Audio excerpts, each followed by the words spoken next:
Thanks for joining us and watching this webinar replay from May 26, 2021. This webinar is intended for healthcare professionals and refers to the Canadian context. If you need an attestation of participation, you'll need to create a free account on our Expand Courses learning platform. That's www.expandcourses.com, and watch the replay there. We don't send individual certificates otherwise. So thanks again for joining and enjoy. The replay will start now. So good afternoon, everyone. My name is Maria Sedeno, and on behalf of Rescue Plus, it is my pleasure to moderate today's webinar. I'd like to welcome you to another presentation of the Expand Courses online training platform. Today's webinar, Helping You Address Patient Hesitancy for COVID-19 Vaccination, is presented by Dr. Alan Kaplan and Dr. Simon Bacon. We're very pleased to be able to offer this continuing education opportunity in collaboration with the Canadian Thoracic Society and made possible by an unrestricted educational grant by Moderna. Just a couple of technical aspects before we start. If you are connecting to the webinar by phone, please note that your phone line will be muted during the session. If you have any questions, we ask you that you use the Q&A, the questions section that you will find at the bottom of your screen. We will do our best to answer all the questions at the end. And please note that we're hosting the same webinar actually tomorrow at noon, and a recording of the sessions will be made available for viewing via the www.expandcourses.com. You will get an email. If you have signed up, you will be getting an email. Also note that this webinar is accredited by the College of Family Physicians of Canada, and a certificate will be emailed to you tomorrow. Now, a quick introduction to our speakers. So Dr. Alan Kaplan is a family physician working in York Region in Ontario, Canada, and the chairperson for the Family Physician Airways Group of Canada. So www.fpagc.com. He is the past chairperson of the respiratory section of the College of Family Physicians of Canada and Senate member of the International Primary Care Respiratory Group. He co-chaired the Community Standards of COPD program for Health Quality Ontario. And in addition, Dr. Kaplan provides his expertise to a number of medical journals across the world. Dr. Simon Bacon is a full professor in the Department of Health, Kinesiology, and Applied Physiology at Concordia University and an adjunct professor of medicine at the University of Montreal. He is a professor and CIHR Sport Chair in Innovative Patient-Oriented Behavioral Clinical Trials, Health, Kinesiology, and Applied Physiology. He is also the co-director of the Montreal Behavioral Medicine Center, MBMC, primary investigator of the eye-care study that you will be hearing more today, a researcher at the CEUS NIM, and co-leads the International Behavioral Trials Network. And with that, I'm gonna welcome Dr. Kaplan and Dr. Bacon to start the presentation. Let's start to share the slides. Thanks, Maria. I'll start out as I give my disclosure slide. So I'm a family physician working north part of Toronto, and I work with just about every company that makes any kind of inhaled medications at all. I'm not involved with any of the companies that make vaccines in terms of COVID vaccines directly. And I'm really excited to talk about this very germane topic about vaccination for COVID right now, something that's on everybody's minds. And I'm really very excited to actually be doing this work with Simon and Kim, who are behavioral therapists, who can take the information that we as clinicians want to give our patients and make it in some kind of way that they can actually understand and want to get involved. So I'm really looking forward to having this conversation with Simon so we can talk about how we can get people to actually think about taking care of themselves and their family correctly. And Taylor, yes, this is going to be recorded to answer your question. Simon, to you. Wonderful. Thank you very much, Alan. It's a pleasure to be here, and I thank Rescue Plus for putting this on. Here are my conflicts, most of them about developing behavior change related CME with a variety of companies. Yeah, and so next slide.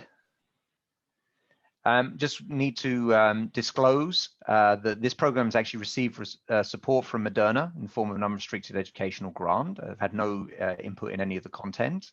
Both Alan and myself have also done some work related to vaccines, but nothing that pertains to this particular presentation. Finally, just want to highlight that we will be talking about vaccine hesitancy and issues related to that, but we will not be sort of focusing on any particular vaccine within the context of this talk. So for today, what we're going to do is cover three things. The first thing is we're going to talk a little bit about what is vaccine hesitancy and then describe a little bit of what that looks like in Canada. Then we're going to talk about efficacy and safety of COVID-19 vaccines. And then finally, we're going to finish off with some practical points about how you can have a conversation with your patient to help support them in their decision-making process around getting vaccinated. Next slide. Fabulous, thank you. So I'm going to start off just by talking a little bit about vaccine hesitancy. And how this kind of looks is you can start a conversation with a patient. You can say, COVID vaccine is now available. How do you feel about this, and do you intend to get it? And if you ask that question, you're likely to sort of get a spectrum of responses, and those responses will sort of fall into three categories. Next slide. The first category is going to be, actually, as it turns out, the majority of people who are going to be very ready for this, totally accepting, and you know, that's great. That's going to be the easy scenario. Next slide. The other category of people, which is a much smaller group of people, are going to be those that are resistors. They're refusers. They're not going to say yes to this, and nothing you're going to be able to do is going to be able to shift them. And then the next slide. And the final category is actually the category that we're going to spend time talking about today. So this is the hesitant group. So there is some ambivalence there. They see some benefit of the vaccine, but they have some reservations alongside it. And this is the group that actually, you know, you're going to be able to work with, and with the right kinds of techniques, you should be able to shift them much more towards the acceptance side of things. Next slide. So just as a snapshot of what this looks like in Canada at this moment in time, this is data from our iCare study, and this is representative data from Canada since the beginning of the pandemic all the way through to April. And so what you see here is the blue line, which indicates those people who could be classified as acceptors. Next slide, just fabulous. And they're about 60% of the population. About 10% of the population is what we would call resistors. And then about 25 to 30% of people are in that hesitant group. Now, obviously, from the perspective of herd immunity, what you really need to do is be able to get those hesitant people towards being acceptors for us to really reach any kind of meaningful level of vaccination. When you look at what's the difference between hesitant individuals and those people that are acceptors, what you tend to find is they tend to be slightly younger, more likely to be visible minorities, more likely to live in suburban areas, more likely to be employed, and probably likely to be in the middle to bottom levels of perceived income. Also, interestingly, they're more likely to be healthcare workers. So, you know, there's probably some tough conversations that you may have to have with some of your colleagues. Next slide. Interestingly, if you actually look at that resistant group, they do actually look a lot more like the hesitant participants rather than the acceptors. So it may be difficult sometimes to sort of disentangle who those specific individuals are. Next slide. Okay, so also within iCare, we asked a question about what factors influence people's decisions to get vaccinated or their intentions to get vaccinated. And this is quite a busy slide, so I'm going to make it a little simpler for you. Next slide. And really what we're interested in is focusing on these orange bars, which are this hesitant population. Next slide. And more importantly, on the left-hand side are the two factors that seem to weigh the most in people's decisions about getting vaccinated or not. And so this is side effects and efficacy. And unsurprisingly, this is consistent with all the other data that we've seen around COVID and actually across most vaccination studies around the world. These are the two things that drive most people's decisions. So with that, I'm going to hand over to Alan, who's going to talk a little bit about the actual side effects and efficacy of COVID-19 vaccines. So behind every decision is knowledge, and I'm going to try to fill in some of those knowledge gaps about this. Next slide, please. So obviously vaccination is full of fear, but I think we need to go back a little tiny bit in history and recognize that the value that vaccinations had in our population. You know, and this quote really says that really there's nothing that hasn't been more important for the health of our population other than clean water than vaccination. And my goodness, if you look at the impact of vaccines and the things that we just no longer see, we've eradicated smallpox, we've eradicated polio, we've virtually eradicated most measles and mumps, although occasionally the case of that. I can remember when I started practicing that every once in a while I'd have a mother bring in a baby with meningitis to the office. This was a fairly regular thing. Haemophilus influenza B vaccination has pretty well eradicated young children's meningitis. We just don't see it anymore. And this is because of the successes of vaccination. We've actually done such a wonderful job, and congratulations to all of you for encouraging patients to actually eradicate some conditions. You know, you just have to look back at an old picture of someone who's on an iron lung for polio, where they had to be in a machine to help them breathe because they were paralyzed. My goodness. So we've done such an amazing job that we take this for granted anymore, but we should not. But recognize that vaccination, next slide please, vaccination has been the single biggest episode we have to actually prevent vaccines. Now, of course, the way vaccines have been developed is one of the concerns, especially for the COVID vaccine and the pandemic vaccine. Traditionally, vaccines go over a period of time. There's a preclinical trial, there's this first phase in terms of human safety trials, then there's a dose selection trial, and then finally an efficacy trial. And while all that's happening, the manufacturing is being built up, and license happens and large-scale manufacturing occurs. But during a pandemic, we don't have time for all that, not if we want to save people's lives. So here, everything gets shortened, and that shortening has actually caused people to be concerned. They're concerned that not enough study has gone into this. There's still a preclinical trial, there's still safety and dose selection trials that actually happen earlier on altogether. So they bring that together, and then finally they start talking about licensure. So in terms of Health Canada really does look at all the evidence before it accepts whether a vaccine is going to be approved. I actually sit on one of the Health Canada committees for licensing medications, especially for generic medications. They go through quite an extensive list of things. They want to make sure that it's safe, that it works, that it meets manufacturing standards. They're very, very nervous. They're very risk averse. They do not want to have something sneak through that could actually lead to bad outcomes and lead to medical legal risk for them. So those processes have gone through, even though it's happened at a little bit faster timeline than previously, they've still been gone through now. So I'm quite comfortable Health Canada's done its due diligence. At the same time, governments had to coordinate the purchase and then support of vaccinations across the country, because in the end, we want all Canadians to have access to the vaccine. After all this occurs, so after the vaccines do get here, that is not the end of it. There's a very powerful reporting system going on for vaccinations and vaccine side effects. And any of you that have worked with the COVAXON system knows that the reporting system for adverse events is very, very powerful and very detailed and intricate. So the post-marketing assessment of side effects, of course, is how we picked up the ITT, which we'll talk about. But those post-marketing actually goes a long way to us understanding the safety, next slide please, of the vaccines. So we have currently 4 vaccines in Canada. You're all familiar with that. They're called Pfizer, Moderna, AstraZeneca, and Johnson & Johnson. Those names are the names of the company. There's basically 2 kinds. There's a messenger RNA and the adenovirus vector. So 2 basically different mechanisms of how the vaccines are created. In terms of efficacy, they're all very efficacious to prevent illness, but they're very, very efficacious to prevent hospitalization and death. So while there's different numbers, and I'll talk a little bit about this in terms of how efficacious the vaccine is to prevent overall illness, in terms of preventing severe illness, they're all very terribly effective, which is great. There are some differences in how they're kept and therefore how they're going to be rolled out.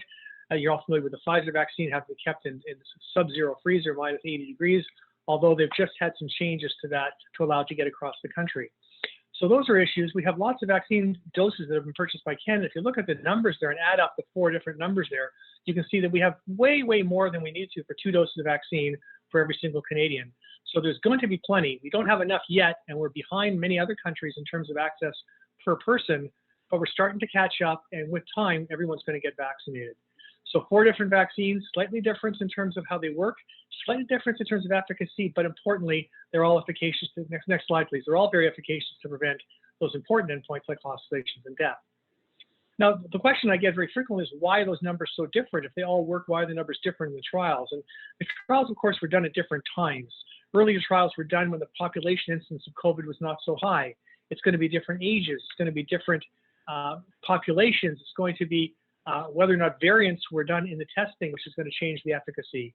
There's going to be some time issues between the doses, whether it's 1 dose, 2 doses, how far apart they were. And of course, the vaccine has to be given properly, intramuscularly, the proper depth to be effective. So there are some differences there, and that causes some degree of concern between people who say, well, I do not want one of the ones that's not efficacious as the other one. But in fact, in terms of prevention of death, they all work. And from my point of view, that's what I want to prevent. Next slide, please. So the other safety thing you've all heard about is blood clots. And I think we have to put that in perspective. Blood clots I see very frequently in my hospital job, in my daytime job. I see these a lot, and recognize that the risk of having a blood clot because of getting COVID is 16.5%. So much so that on diagnosis of COVID, if you end up in the hospital, you go on prophylaxis for blood clots as soon as you get admitted to a hospital. And there's even some move towards doing it as an outpatient. But let's just take the day-to-day people. People are walking around smoking. The risk is 0.18%. If you're on the birth control pill, which we all know is a risk for blood clots, it's around also 0.1%. Doesn't mean we don't give birth control pills, which just means we have to measure the risk and the benefit of birth control pill in an individual. You put a birth control pill and smoking together, your risk, of course, is a little bit higher. Now, the AstraZeneca vaccine, and of course, the Johnson & Johnson vaccine is also the adenovirus vector vaccines have been shown to have an increased risk of these blood clots. It was first reported in Europe, and then there have been some reported here in Canada. Initially, the numbers were 1 in 100,000. I think that's a little bit lower now. It's probably 1 in 60,000. But you can see the number there is 0.00167%.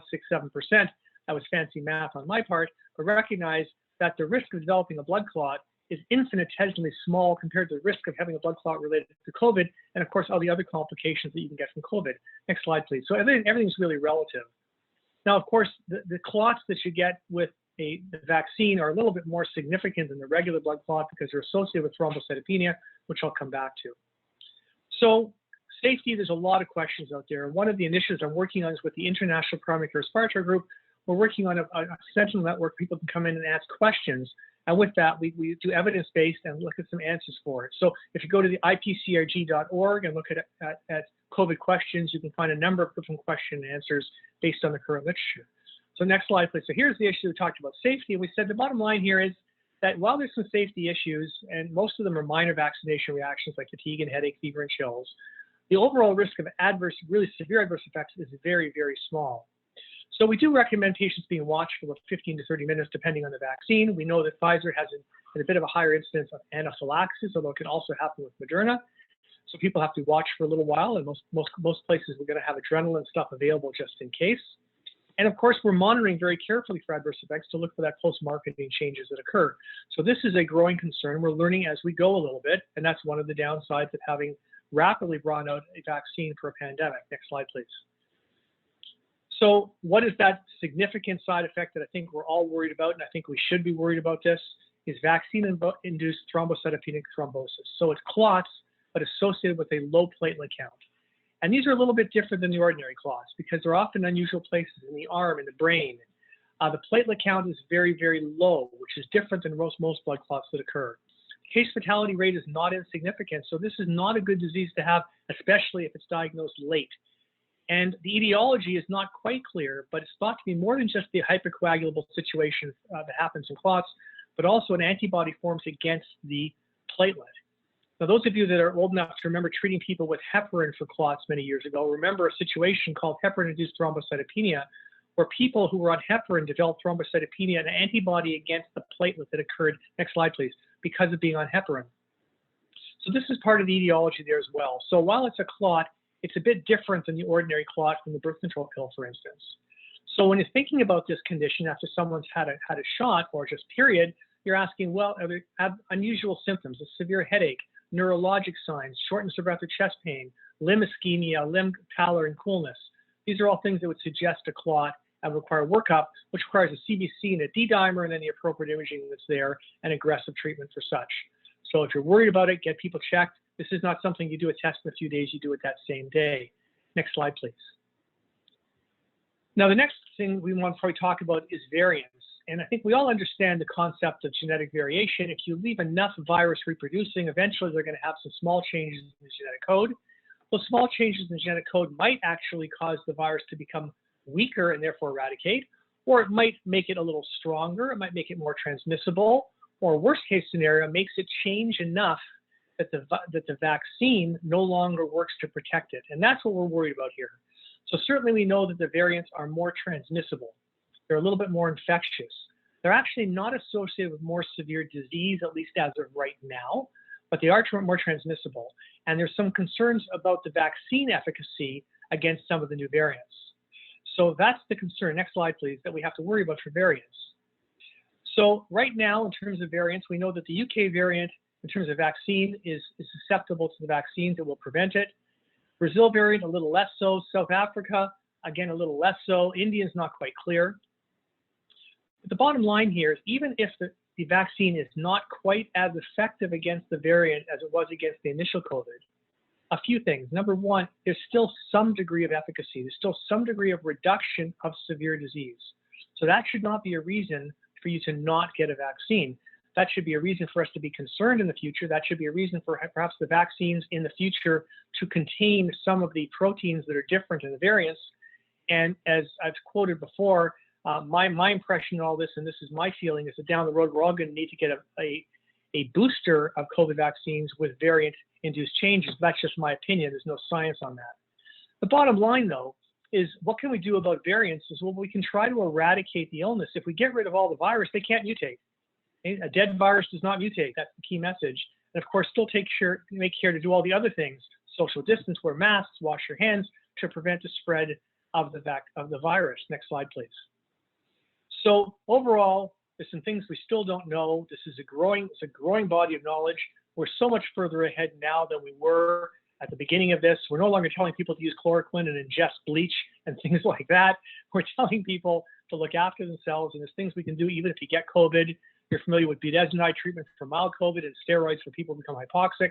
Many things we can do to treat, and I won't get into all the treatment of COVID. How long does the vaccination work for, though? That's also going to be a question, and I think our next stage of this is going to be doing antibody testing to see the duration of the antibody. And if my prediction is going to be we're going to need boosters. But let's first all get vaccinated and worry about boosters later, because what I want to do is make sure that nobody else gets sick and dies of this horrible illness. With that, I'm now going to move us on to Simon, who's actually going to take this science and try to help us work with the patients who are resistant and are sitting on the fence, and try to understand how we talk to patients to help them understand that from their point of view, it's good for them to get a vaccine, because ultimately. Fantastic. Thanks so much, Alan. And every time I hear this, I feel like I learned something new. So this is fantastic. So now let's talk about how do we communicate this evidence to patients in a way that's going to be effective. So the first point I want to make is that communication skills are in fact not soft skills in clinical practice. Often we kind of say, it's just communication. It's not taking blood. It's not, diagnosing. But I just want to impart that what providers say and how they say it can strongly influence vaccine acceptance. It can strongly influence a lot of what patients do, adherence in general. And so what I want to talk to you about for a few minutes is how we can use evidence-based communication strategies to increase willingness to adopt good health behaviors and increase vaccine acceptance in particular.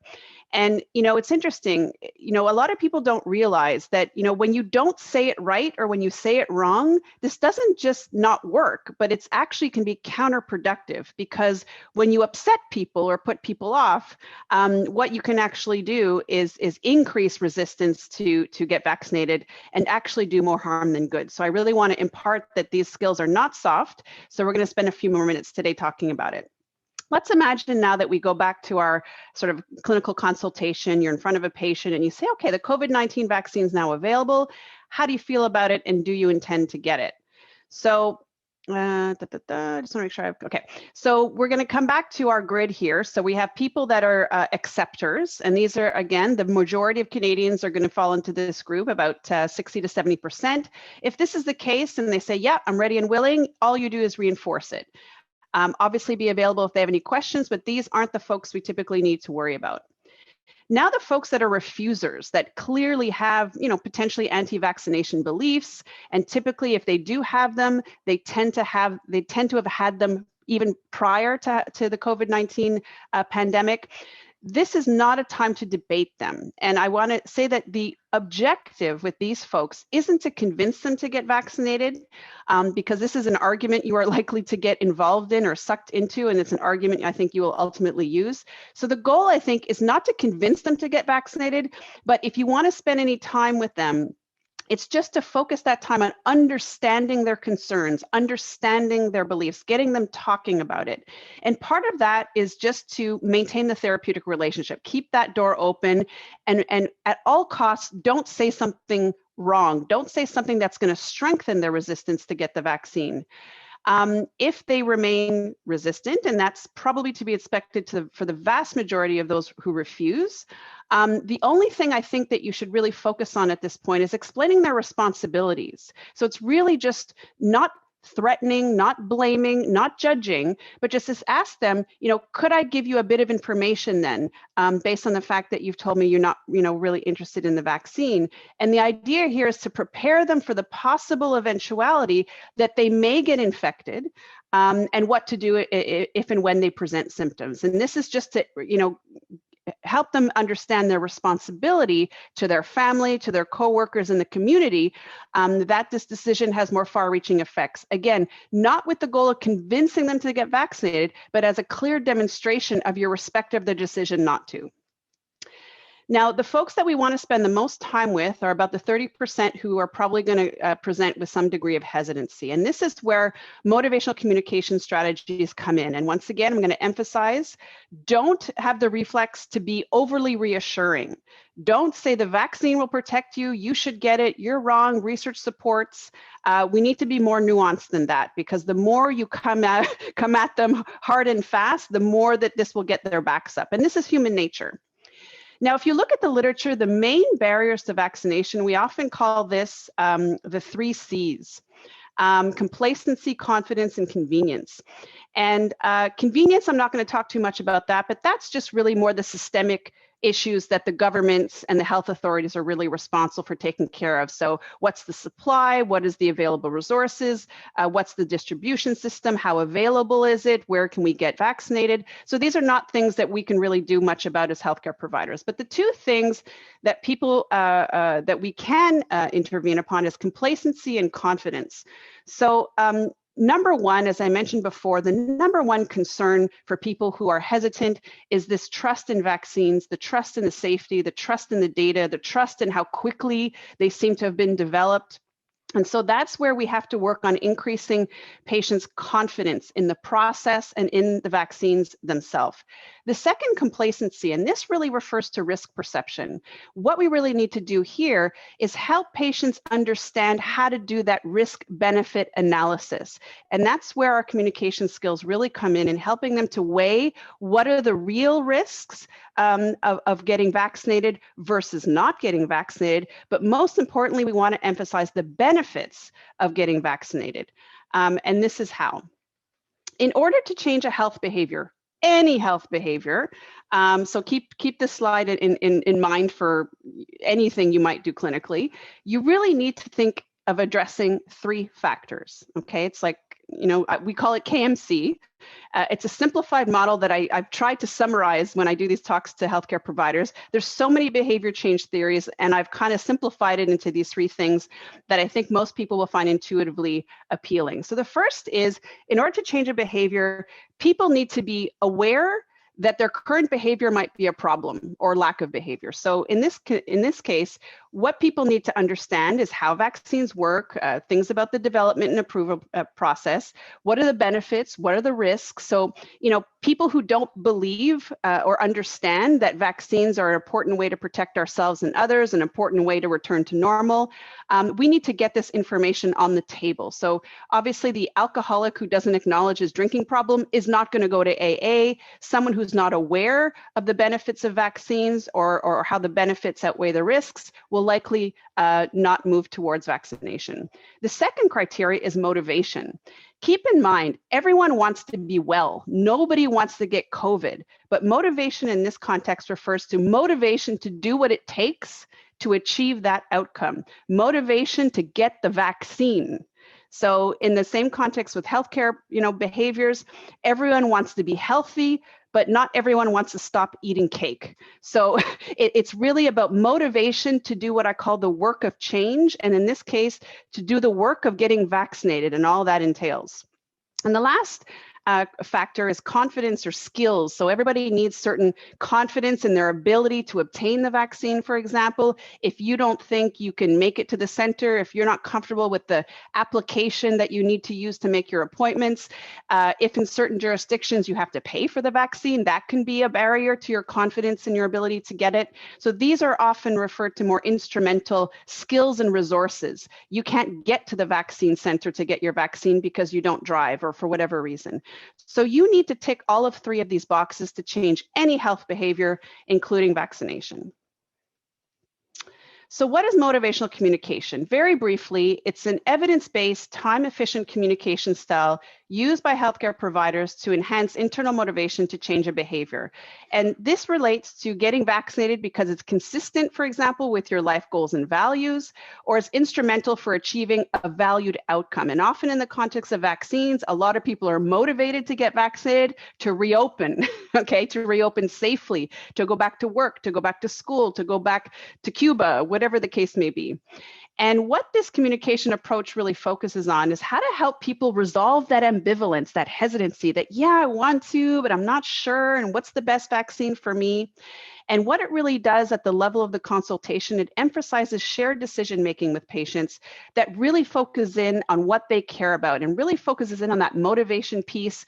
How can getting vaccinated help you achieve what's important to you? So that's really the basis for the conversation. I'm not going to go over the slide in detail, but motivational communication involves exhibiting a set of core communication competencies, 3 of which, there's 11 here, 3 of which are what we might call don't do these things. For example, don't be argumentative, don't be hostile. Some of this might be obvious, but sometimes this comes through in our consultation behaviors. But some of the ones that I want to emphasize are going to come out in the next few slides. But this is just learn the basics as a way for you to remember. The cubes you see in blue are the ones not to do, and the ones in gray are the ones to do. So this is how these communication skills can be applied. So, and again, this is a step-by-step framework for having this conversation. So again, we want to start with our presumptive statement. So the COVID-19 vaccine is available. When do you plan on getting it? So the first you want to start with is, if you detect hesitancy, this is again that 30%, you might want to follow up with asking an open question that's going to elicit from the patient, tell me what your concerns are about getting the vaccine.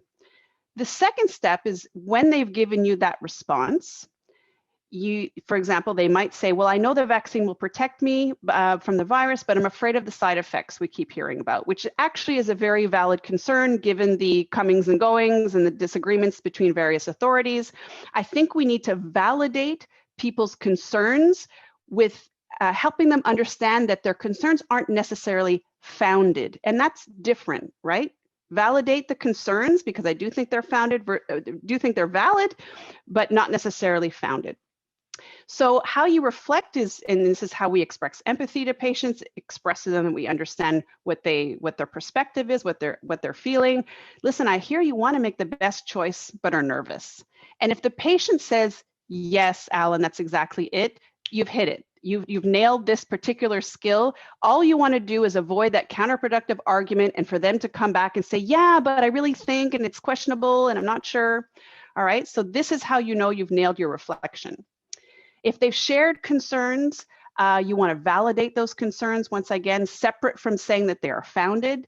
So your health and protecting others is important to you, but all the conflicting reports in the media have caused you to have some doubts, which of course is understandable, right? So really, when you really validate what's obviously reasonable in the current context, that goes a long way to getting people's resistance down. Then you really have an opportunity here, based on the concerns that they've shared, to perhaps offer up some information, offer up the information that Alan presented to clarify some of their knowledge and beliefs about vaccines and those costs and benefits. So it's something called ask, provide, verify. So I don't want to get too wordy, but it's really intuitive. So you might say, well, listen, tell me what you already know about vaccines, about safety and efficacy. And it's an open question because this is your opportunity to kind of check, is their knowledge okay? Is it appropriate? Okay, and if it's not, then you have an opportunity to offer up some of that information.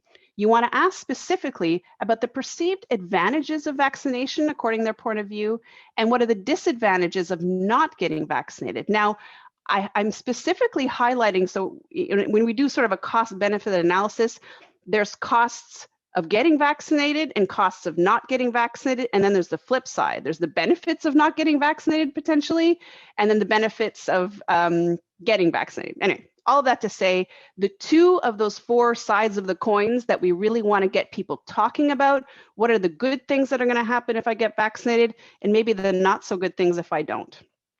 Then once they provided the information, this is your opportunity to provide information if there's anything that's gone wrong here. And we want to encourage you to provide information neutrally, focusing on probably the efficacy and safety data that Alan presented. And by neutrally, I mean you want to present the data, what the data says about safety and efficacy, not what you think they should do. And that's really critical. And then once you've given that information, you want to ask them for feedback. How did they interpret? How did they receive what you said? Has anything you said kind of changed their minds or given them some food for thought?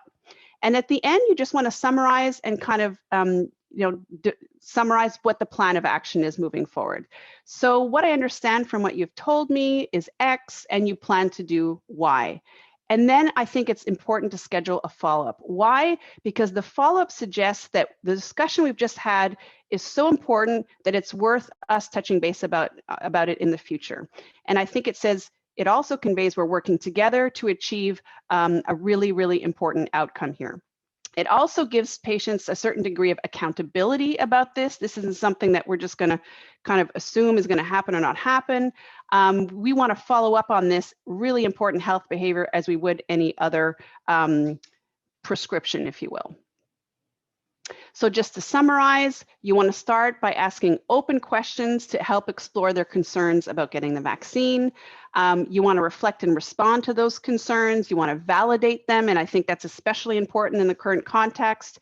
You want to explore what they already know. This is your opportunity to correct anything that might not be right by offering to provide information neutrally. Again, you're not telling them what to do. You're giving them information to support their decision making. And then you want to ask for feedback after you've given that information. And then you want to summarize the plan of action and arrange a follow-up. Just as a summary in terms of what to say and what not to say, you do want to adopt what we might call an autonomy supportive style by emphasizing that patients do have a choice and that you're not there to make the choice for them. You're there to help give them the information they need from a credible, reliable, trusted source that is you to help them make the best decision for them possible. So you would say, I'm here to help you make the best decision, not to tell you what to do. Emphasize your role as supporting their decision-making, explore their concerns, doubts, and perceived needs for vaccination. Do take the time to reflect and validate what they're saying. And I think, again, in the current context, there's been a lot of confusion, and that's, I think, what's really driven the variations in hesitancy we've seen in Canada over the last few months. So to summarize, before we turn to questions, most patients have positive vaccine intentions, thankfully. You just want to reinforce those intentions, perhaps be available for some questions. About 10% will be refusers. The goal with them is not to convince them, but to understand their point of view.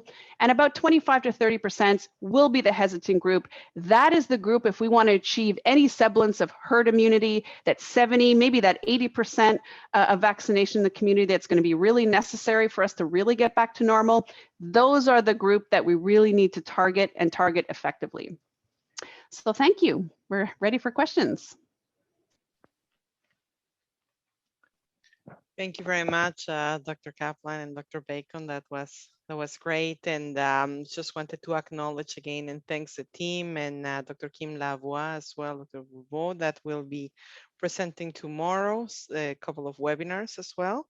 And to the iCare study that I really just an advertisement for everyone here.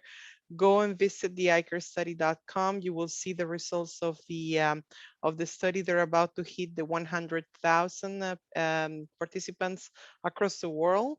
And then you may participate as well. You may answer the surveys, enroll in the surveys. They're really, it's really informative about many questions, not only about vaccination, but but COVID in general. And with that, let's move to the question section. And I'm going to stop sharing here. Let's start to go through the questions. So I think one of the first questions that came, Simon, was about is motivational communication a variation of motivational interviewing? That was the first one. Sorry, just unmute myself there. No, it's a great question. So motivational communication is built on some of the very similar behavior change theories as motivational interviewing is. It's the subtle differences between the two. One is that motivational communication was built specifically in the context of sort of a 5 to 7 minute consultation in a standard healthcare setting scenario, whereas motivational interviewing was actually born out of addictions counseling, where there's a lot more time and capacity there. And the other thing as well is that there is a little bit more directiveness within MC, and there's more components that are sort of drawn from cognitive behavioral therapy, whereas MI has to sort of constantly take this very neutral perspective.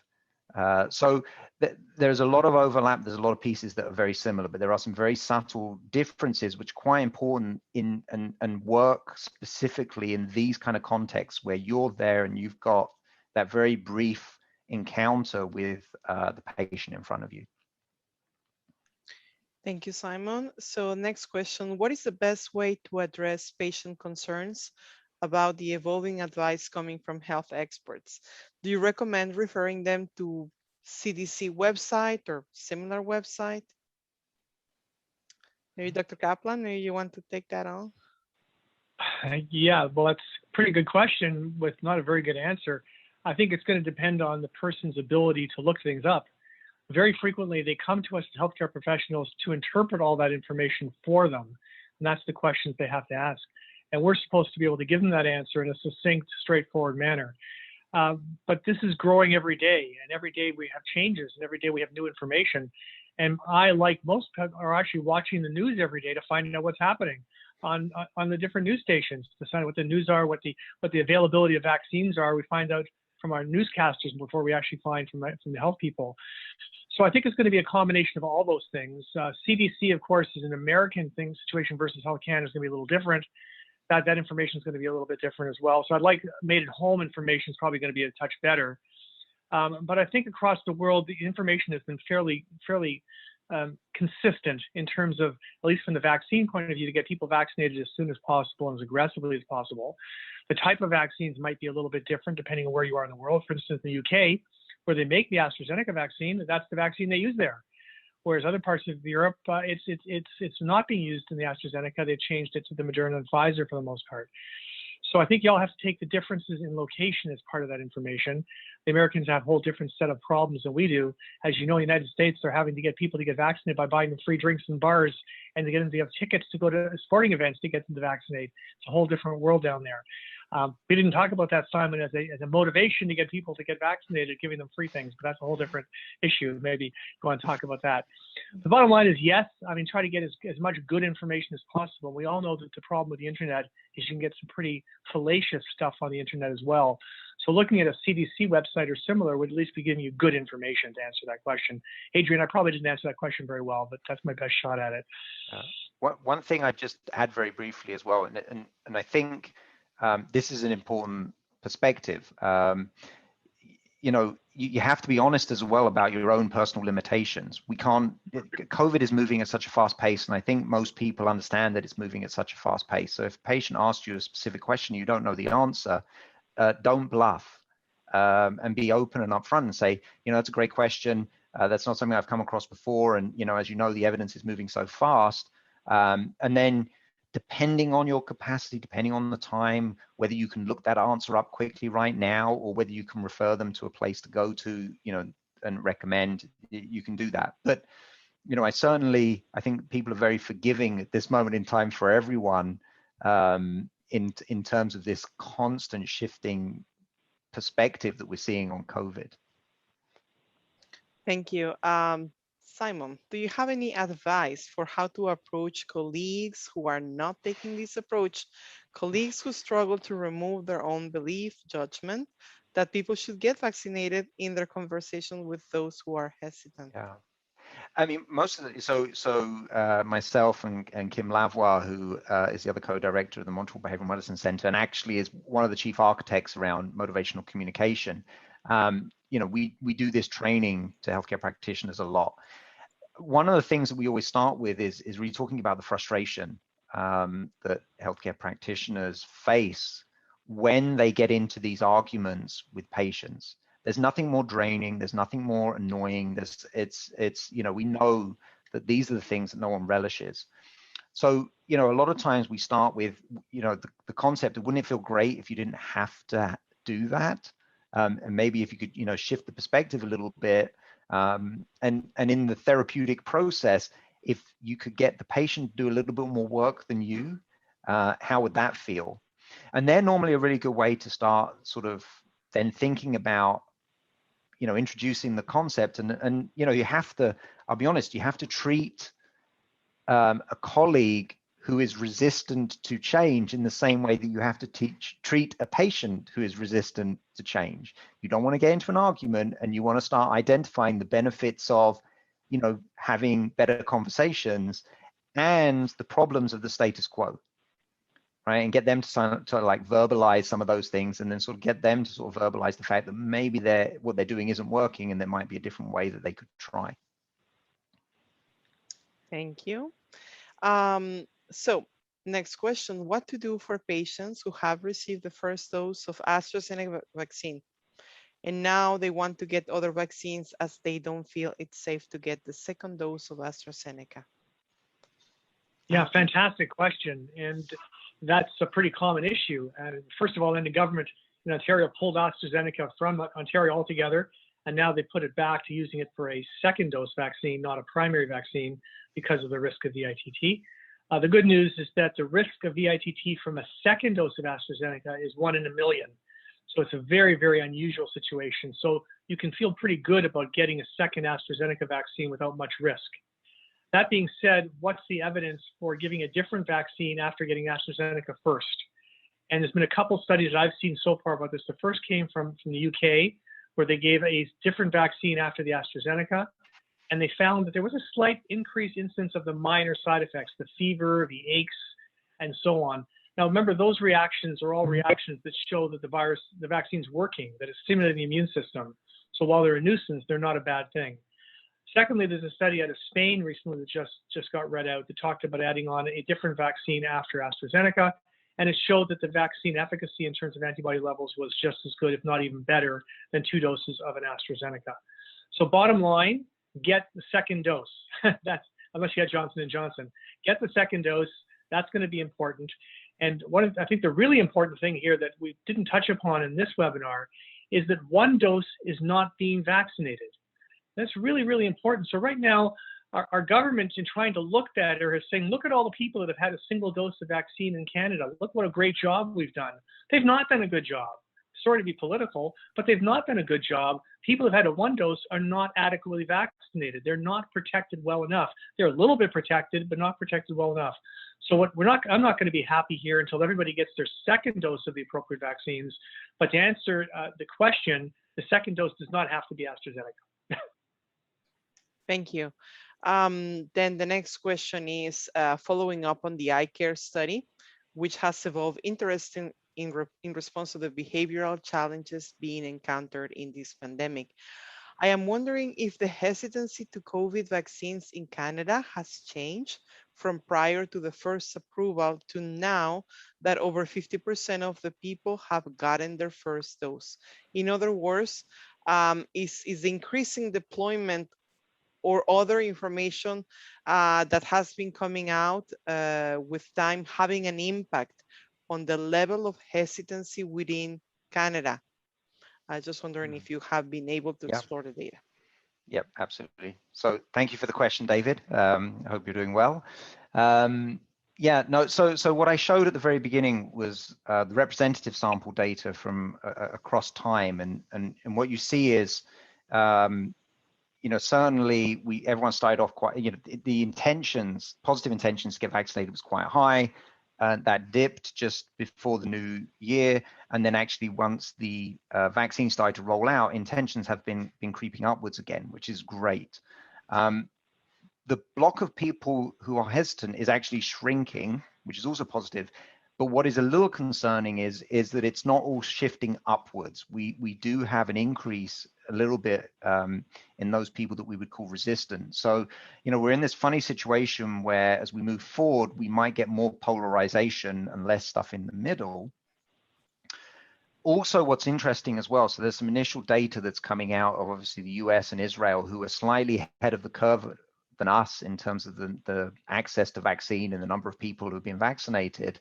And obviously what I'm talking about is intentions, and intentions are a good indicator of behavior, but they're not perfect. So what you see in both Israel and the US is, so in Israel, there was about, before the vaccine was released, about 90% intentions to get vaccinated. And currently they're at about 60% uptake. So there is, and they've plateaued. So it's really, there's a gap there of about 30%. And in parallel, in the US, about 75% of people had the intention to get vaccinated. And then once vaccines were released, you actually look, it's just about 45% of people who have got fully vaccinated in the US, and that started to plateau as well.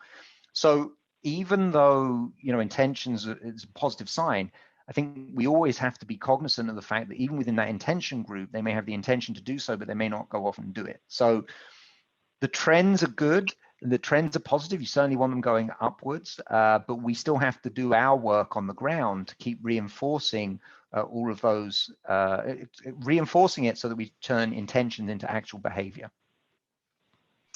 That's so true, and therefore the work in the next few months that it's going to be everyone here. So also from David, on another note, seeing that the iCare study is international, I am wondering how vaccine hesitancy level compares between Canada and other developed nations, and between the developed nations and developing nations. Yeah, so that's another great question, and we just literally put on our the iCare website, so www.icarestudy.com, an infographic. So there's a paper that's being worked up at the moment, and we put the infographic out right now, which has looked at the cross-country comparisons. So 8 countries, 3 different continents. We've got high-income and middle-income and low-income countries in there across time since the beginning of the pandemic.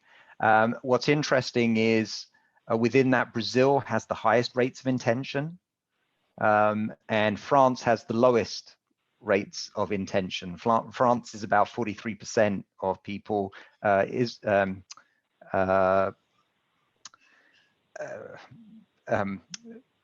is about 81%. Sorry, about 80%. And there's countries are in the very and actually interestingly, Canada is sort of in the middle, but slightly higher than the middle. But it's sort of as ever. Canada is like perfect. Being the middle of everything. So it's doing Neutral. the same with that as well. Yeah, we're as neutral as it can get. Oh my gosh. Yes, that's actually very interesting to hear that, and really looking forward to go and check these new results. And one final question for you as well, Simon, it's with respect to motivational communication. So people would like to know where to get more information, where to get training. Yeah, certainly. So there's a large Canadian network called Can Change, and I'll give the details to Maria, and I'll put it in the chat or something, the website for it. If you go to that website, a lot of times they post training that's happening. There's a network of people across Canada who you can contact as well, who do this on a regular basis. And that would probably be the best place to start. And then if worst case scenario, you can contact Maria or anyone at the Respi Plus team, and they can forward it to us. You can lobby them to do some more training. We can put some more training on. That's fantastic. So I think we've gone through all the questions that came up. And then again, thank you so much, Alan and Simon. It was fantastic. Just to repeat for everyone, I see a lot of people really commenting and thanking you as speakers, and it's really appreciated. So as mentioned before, you will be receiving a couple of emails following the webinar. You will be receiving your certification. Next week, we're going to have the recording available for you as well, and that you can actually watch the recording on expandcourses.com, and you can also see other webinars that are available. So thank you, everyone. Thank you to the Canadian Thoracic Society. Thank you to Moderna for sponsoring this learning opportunity. And that's it. Have a nice evening, everyone. Thank you so much. All right. Good night, everybody.